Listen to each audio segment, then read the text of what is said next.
buni oxirgisi hatto o'limga sabab bo'lishi mumkin.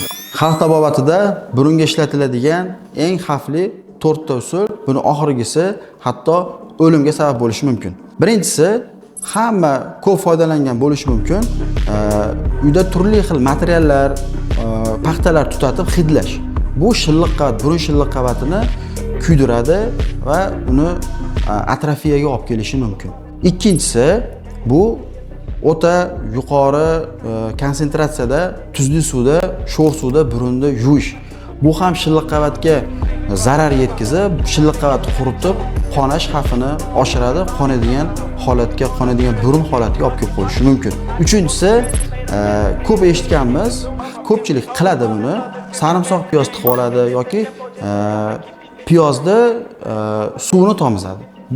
Bu ham shilliq qavatni kuydirib, hatto hid sezmaslik darajasigacha olib kelib qo'yishi mumkin. Oxirgisi, bu shu videoni ko'rib turganlar 20-30% qilgan bu ishni. Gaymarit bo'lganda ko'pchilik tavsiyasiga binoan burnak hidlagan. Burnak juda kuchli allergiya chaqiradi. Bu allergiya chaqirgan vaqtida bemorga vaqtida yordam ko'rsatilmasa, anafilaks shokka tushib, hatto o'limga sabab bo'lishi mumkin.